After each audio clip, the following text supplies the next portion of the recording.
5.1 Color Boxes. 5.2 Eyedropper and Paint Bucket. 5.3 Selective Color. 5.4 Color Balance. To change the colors in an image or a photo, or to add variations, various tools and options are available in Photoshop. Let us study their usage today. Color boxes. These two colors present at end of the toolbox are foreground color and background color.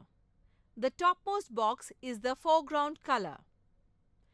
We can fill this color on any layer or selected area using the paint bucket. We can also use the Alt plus backspace or the delete button to fill the color.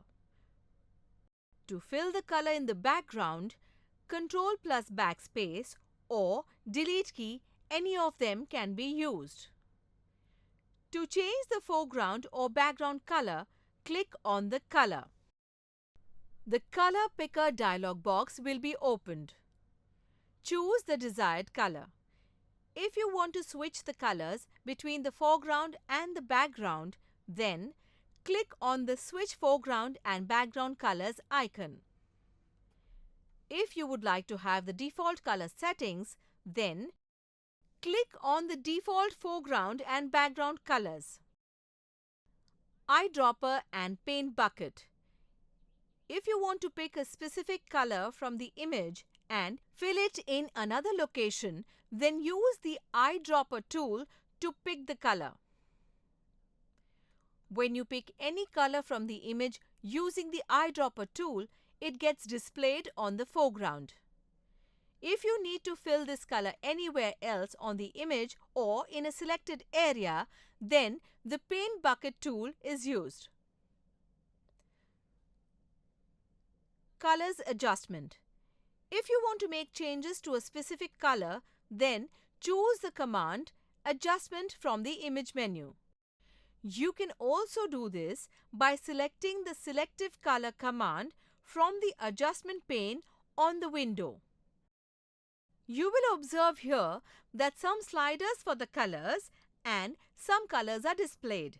If our image has a specific color and you select it from the Colors List button, then you can make changes to it using the Color Slider button. If you would like to make changes only in a certain area of the image, then next to the selective color, the option of mask is available. Select the color range from this option. You will see the options Eyedropper, Add to Sample and Subtract from Sample under Color Range. When you would like to select a specific color, then use the Eyedropper to select it.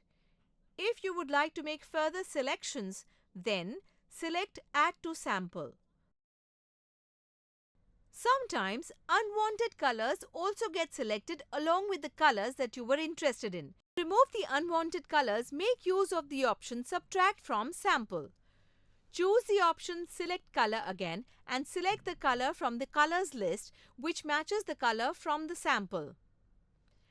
Now move the slider back and forth to make changes to the color on the image. Color Balance. If you would like to make changes to the color combination in the image, then make use of the option Color Balance. The command Color Balance is available in the image menu under Adjustment. There are 3 sliders available here. These 3 sliders are for RGB and CMY color mode. There are 3 tone balances available below the sliders. They show us how the colors will get darker or lighter when black or white color is mixed with them. When you would like to change the color of a pixel in the image, then select Shadows, which means dark, Midtones, which means medium, or Highlight, which means of a lighter shade. Keep the option Preserve Luminosity selected. When this option is selected, the tone of the color remains balanced. If this option is not kept on, then the brightness of the image increases. So we need to keep it on. Now select the effect Shadows.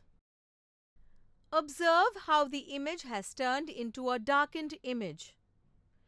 Now select Highlight. Since we have taken the slider towards the blue color, the part of the image that had brightness now looks bluish. It is possible to select only certain areas of the image and change its color tone too.